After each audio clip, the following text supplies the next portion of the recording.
Hi, and welcome to A Better Place Live. I am your host, Angelique. We will be bringing you a new entertaining show where we will be discussing in our first series, relationships. Stay tuned, we will be right back.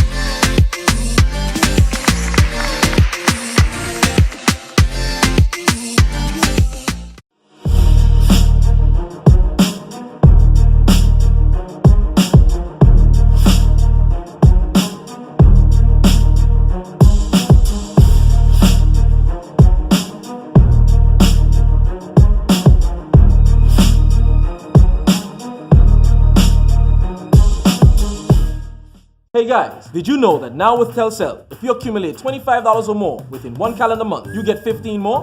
15 more? Yes, 15 more. However you want. So I can top up $3 now, $10 next week, and so on until I reach or pass $25? That's right, get 15 more. Wow! I feel like a 15 again. Yeah, right. Accumulate $25 or more within one calendar month and get 15 more. Telcel, when you want more.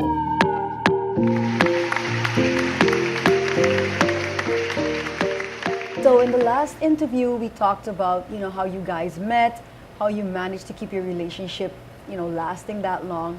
And today we want to talk a bit about your kids and how that affected your marriage. Okay, great.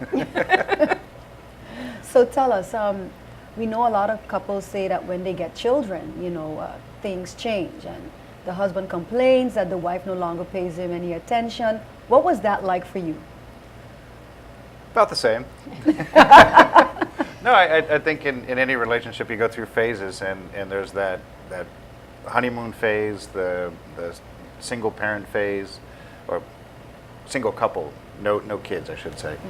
And then you go into a different stage of life, which I think is probably one of the best stages, which is raising two kids, or we have two kids, but raising children, because they really are a picture of us. I mean, how they're growing up is kind of like we are. Yeah, it's good. It's just another, like John said, another phase of the relationship. And as far as if it brings you closer, of course it brings you closer. I mean, kids bring you closer if you want them and plan for them and properly care for them. It's a group effort. So you plan for yours? Oh yeah. So you basically changed that myth, because you hear a lot of couples saying, and again, specifically the men, that when they get children, the wife forgets about them, they're like put on the back burner. But you're saying that was not the case for you because you planned. So you would say then that planning to have kids is definitely important in your relationship? Yeah, definitely. Yeah, I think a lot of it, because everything from financially to being able to be a proper mother and father, as far as time is another consideration. There was a lot of things that went into it. That, first of all, were we ready to get married? Both from a financial as well as just together. Emotional. Yeah, emotional and everything. And with the kids, like they bring a different dynamic to a relationship that naturally it's you want. I always want to be in first place, or the hero in her eyes, and that I know that there's a time for me to shine. I know there's a time for the kids to shine, and as long as we're not forgetting about each other, or because it is important. I mean, if you're happy at the top, you're happy that the family is happy. If you're not happy at the top, it's really a reflection on the kids as well. So tell us then, how has it been like? Because you said you have two children. What is it like raising two children? Well, I mean, our oldest is 15, so 15 years we've been parents. And it's great. They're great. There are horrible teenager moments, but... Oh, yeah. But... we spend a lot of time in cars, driving and shuttling. Yeah. And how old is your second? He's 12. Okay, so about to be a teenager. Yes. So Yes. you have a boy and a girl. Differences? Yeah. Night and day. Very. Yeah, boys and girls. Yeah, so tell us. I mean, what's the difference? Because, we hear that girls are easier when they're younger. They start to give trouble when they're teenagers. Every kid is different. Every single kid is different, and our kids are as different from each other as my kids are different from yours. So it's just fun. It's part of the process of being parents and making us closer is learning about these kids and teaching them and watching them grow and develop into people. It's great. And John, you have anything to add to that? I just love seeing them grow up into the little young lady and young gentleman that they are, and it's great when you walk into a place and somebody says, "I met they met my son the other day," and they were so impressed at how polite he was, and he came in and carried on a conversation and shook the person's hand and looked him in the eyes, and when you hear that, because like he's a little brat to me, of course, but when you hear that at least some of the things that we're teaching them are actually being exercised when they're out in public, it's pretty cool. And so it's great to hear the positives, not only that my daughter snuck out and went somewhere or something like that, because we always tend to hear and focus on the negatives. Right. But I think there's a lot of positive things said about our kids. Okay, so then how do you deal with stuff like that? How do you deal with the negatives? Because of course, we have both. We have positive and we have the negatives. But how do you then deal with the negatives? Well, they're kids and they're learning how to be adults. So they're pushing the boundaries as No, hard they're as like they can. raptors. They're like Yeah. testing the fences. Yeah, they're testing the fences. But as long as we have a complete agreement on our boundaries and we've established them and they know them and they're safe in these boundaries, they can push them and know that it's easy for us. We know that's a hard no, and it's easy. It's a hard no.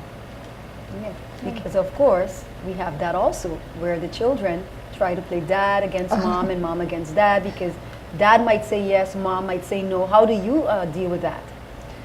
We pause a lot. We used to say snap judgments yes, snap judgments no, and we learned that is leading to miscommunication between us.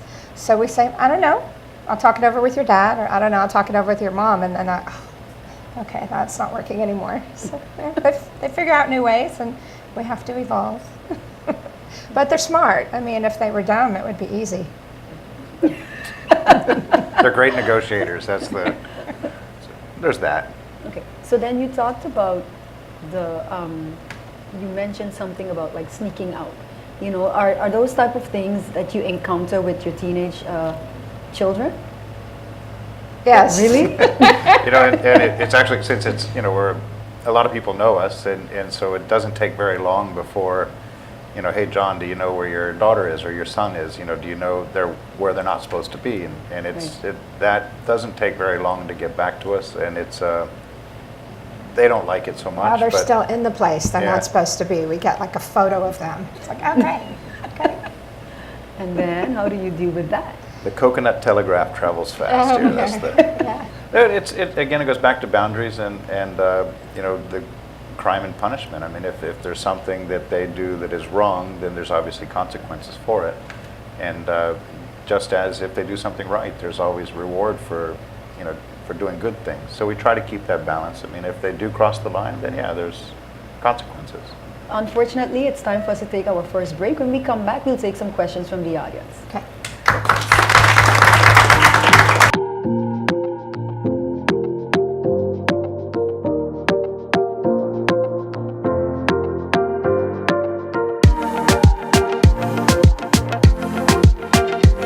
BE has been faithfully serving the communities of St. Martin, powering your home and our economy. Come rain or shine, our qualified team of professionals are working hard 24 hours a day to provide you and your family with safe, reliable electricity and water. We use the latest technologies and test our products daily to maintain the highest international standards. Our friendly staff is always there to assist you, whether in person, over the phone, or online. We are committed to constantly improving our products and services, making them more efficient, effective, and environmentally friendly to serve you better today and our next generation of clients tomorrow. GEBE, powering.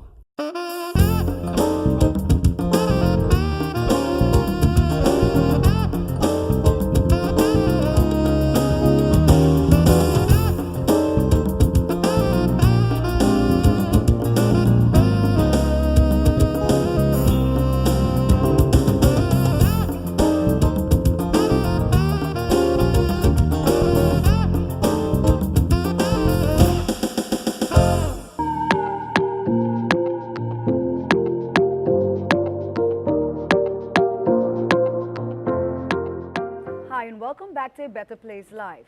We will now be taking questions from the audience as they speak to the Caputos. Good afternoon. You mentioned earlier about the coconut telegraph. I like that. I'll coin that. Now, how do you discipline your children when they get caught via the coconut telegraph? Well, that's easy. That's easy. We just turn off the internet. The- All you have to do is turn off the internet and take away electronics. That is the currency that works with teenagers and kids, and that's easy. Yeah. Very, very easy. No, definitely. In this day and age, like now, and when we were young, your parents were like, go to your room. And it's like, no. Now if you tell a kid to go to the room, they're like, okay. That's where I wanted to go anyway. So, I mean, really, like Heather said, the best currency we have is the internet. It's something that you can either... We actually, before we left to come do this today, my son left the house, and he had some friends over, and there were dishes everywhere, wrappers everywhere. And I have on my phone a pause button, and there's no internet at our house whatsoever right now. And so once he was done cleaning it up, I could unpause the internet and he's back in business. But it takes away a lot of that procrastination, a lot of that argument, and that's right now the best currency we have is the internet.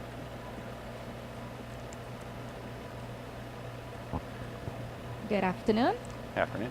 What is the most important value that you share with your children and why?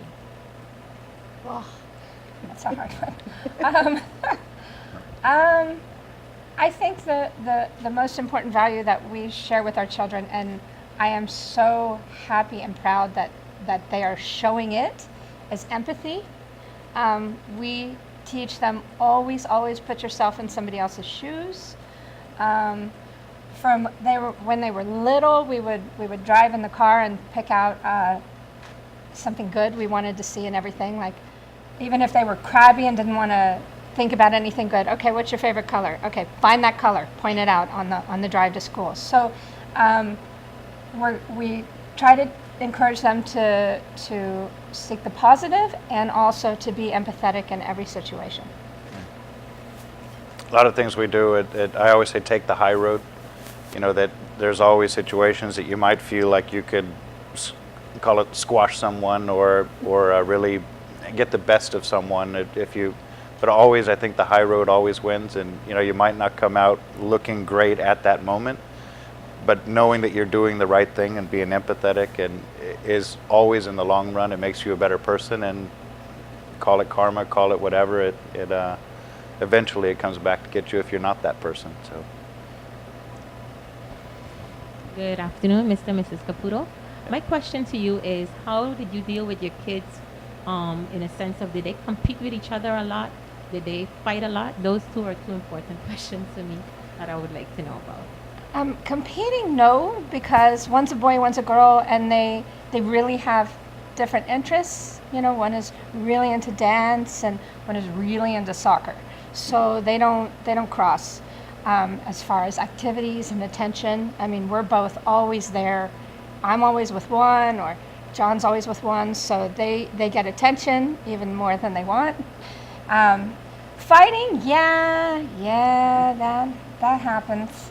That happens, more so now that they're teenagers and developing their personalities, but we always bring it back to, this is family. When you guys grow up, you're gonna be each other's best friends. And you gotta talk to each other like you love each other instead of, you know, this vicious spew coming out of their mouths. Okay, now we're gonna stop that, and yeah, that's something that we're working with. But yeah, that's what we do. Definitely a challenge. That's something that I think with any kids they're 3 years apart.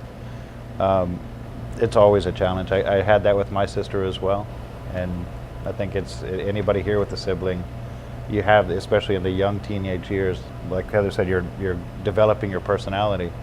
I think that's really when it starts to come out. Good afternoon. As I understood it, you've been together for more than 20 years. What would you say has been the most challenging part of your relationship and keeping it together that long? Challenging. Okay, so the most challenging for me was moving here because I'm very, very close to my family and they're all in the States. And way back when I moved here 18 years ago, I would talk on the phone every day to my sister, and my phone bill was $1,500. So we realized I can't do that. I could fly her to visit instead of talk to her on the phone. So that was really hard for me to be so far from my family, but then we were creating our family. So yeah, that was it for me. Go. Where do I start? That's actually part of it's a blessing and a curse. We work together, and it's we run the business together. We do a lot of things.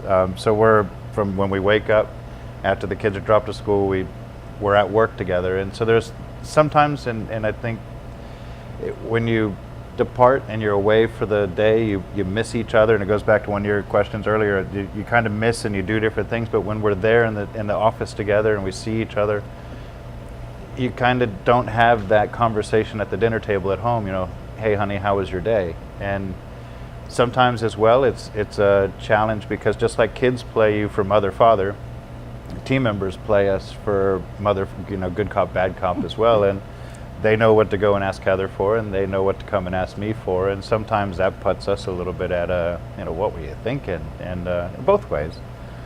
But other than that, everything's perfect. Love her. Stay tuned. We will be right back.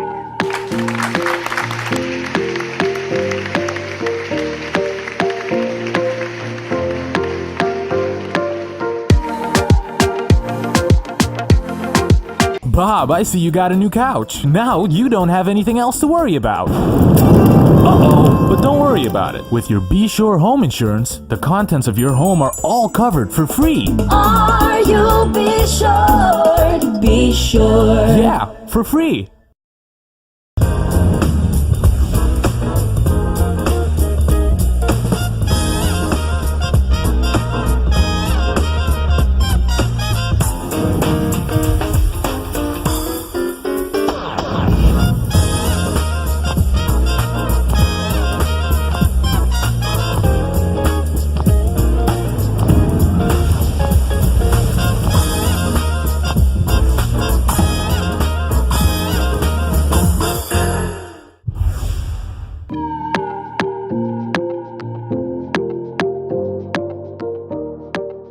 Hi, and welcome back to BETTA Place Live. So Heather and John, you talked with the audience a while ago, and you were saying that with the fighting that occurs often, how do you deal with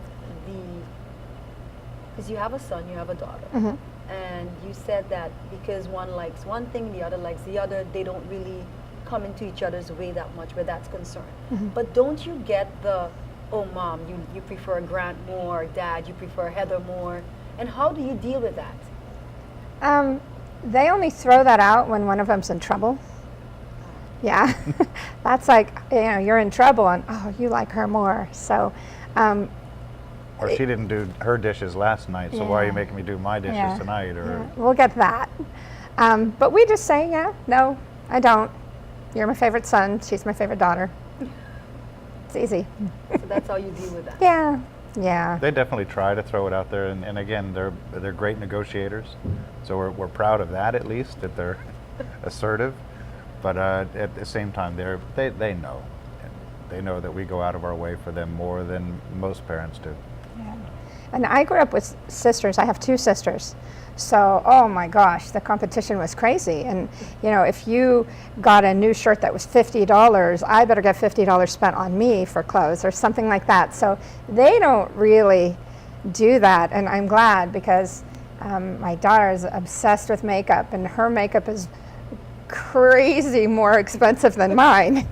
And my son does not know how much her stupid lipstick costs versus, his soccer socks. So he does now if he's watching the show. Oh yeah.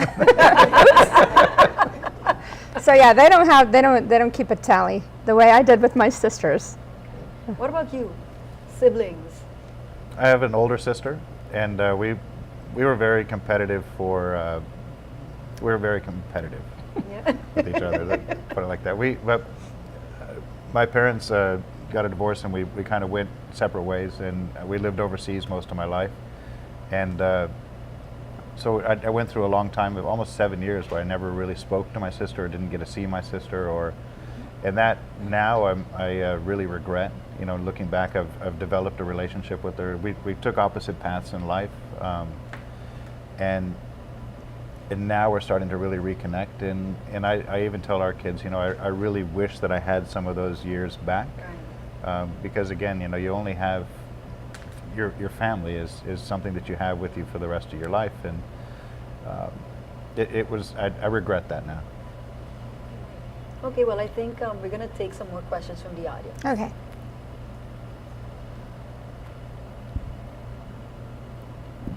Hi.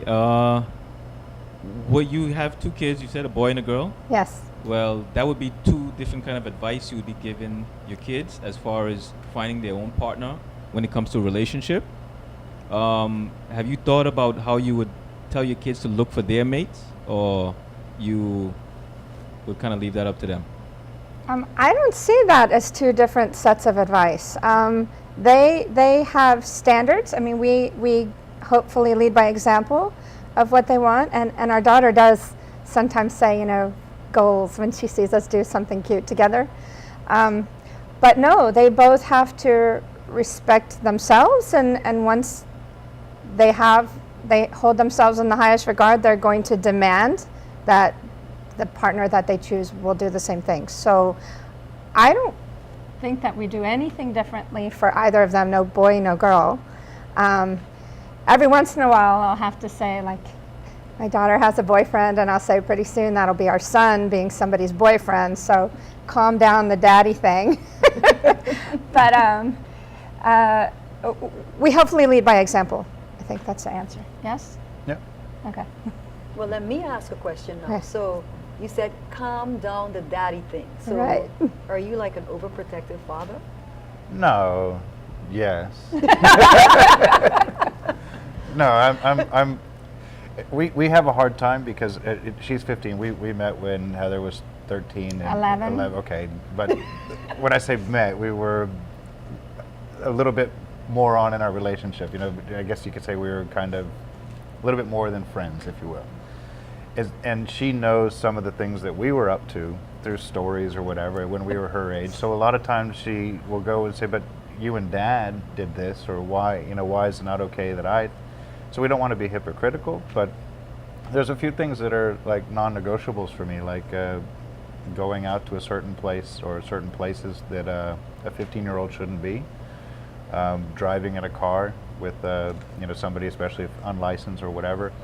There's a lot of things that, yeah, it might be more convenient, but at the end of the day, that's not the right thing. And there's a way of respect. And once she's being treated with respect, or my son's being treated with respect, then the world. I learned that as a guy growing up. I mean, if you're a smart kid, you play to the dad, and the dad likes you a lot. Now your curfews. You get a little bit more liberties to be able to go more places with the girl, and I think that's kind of the same with me. I mean, if I like and respect and trust, then a lot more can happen. But if I don't see that, or I don't see that he's holding her on a pedestal and making her feel special, or those kind of things, then yeah, I'm gonna kind of be that protective dad a little bit, just to scare the crap out of him. And it's funny because she would date somebody for a couple months, and we're very open. These kids have to come to our house. They have to sit down at a dinner table. They have to know how to eat with a fork properly or whatever. And they're part of our family. And we're like, okay. And she's like, no, I broke up with him. Oh, man, we liked him. That was one thing. Whenever we let on that we actually liked the kid, it was like, oh no, I broke up with him. Yeah. So I guess wow. the secret is, it's like, no, I really don't like that one. And then of course, she'll like him naturally. So. Okay, so I guess your son, he's not into the girlfriend phase yet. Not yet, no. That's a good thing. Yeah. One at a time, please. So you're not as overprotective. Is it because you're a lady and you know what you went through when you were her age? We're very, very close and open in what we talk about. So it's not that I'm not overprotective. It's that she knows what we expect of her, and she knows that we expect great things for her and from her. So we are learning to trust her to show us that she's making the right decisions, and she's actually doing us proud. She is. I know what you said earlier. You talked about her saying that when she sees the both of you together, she says relationship goals. Yeah. So I think that's something very important, that you are leading by example. You are giving them that positive role modeling, you know, that they can fall back on that. Yeah. So how does that make you feel? Oh, it's great. Yeah, no, That's my favorite thing she says. I love hearing that. Okay, well, I think we have some more questions from the audience, and we'll take those. Hello, good afternoon. I understand that you have a 15-year-old daughter and you're okay with her having a boyfriend. I have a 14-year-old and she talks to me a little bit about boys now and then, and I tell her it's absolutely not okay to have a boyfriend right now. Okay. At what age would you say is suitable for a teenager, a young teenager, to start dating? 26. Yeah. Well, for us, it wasn't a matter of, the more you say no, you cannot do something, the more they'll do it, or they want to do it. So we are always open. I mean, they're dating. What are they doing? If you take them to the movies, it's not like they can, you know, go themselves. So any interaction they have with the boyfriend or, you know, somebody they're interested in is controlled by you. You make sure that you have to get them places. So we were never like, oh, now is your 15th birthday, you're good to go. I mean, we've never been like that. But these boys that are her age, and I mean, come on, this is such a small island. We know all her peers and all her friends and everything. So the kids have always been at our house. I'm happy if they hang out at our house. They can watch movies. You know, they're not getting in a car with a drunk person or anything like that. So the boys have just always, whenever she's dating somebody, they just come over to the house, and it's not something that we like, okay, yeah, you're becoming a woman, go get a man, or anything like that. But when she's interested in somebody, we're just there to guide her and how to carry herself, and also what she should be expecting and demanding from somebody interested in her. Unfortunately, we have to leave. It's been great having you on both programs. You know, in the first program, we talked a bit with another couple, and now in this program, we focused on, you know, being the family and with your children. So I want to thank you so much for bringing your experiences and your life on TV and sharing with us. Thank you so much. Thank you for having us. It's been fun. And to you, the viewing audience, and my live audience, I would like to thank you so much for having been a part of A Better Place Live. Stay tuned for our upcoming programs. I am your host, Angelique.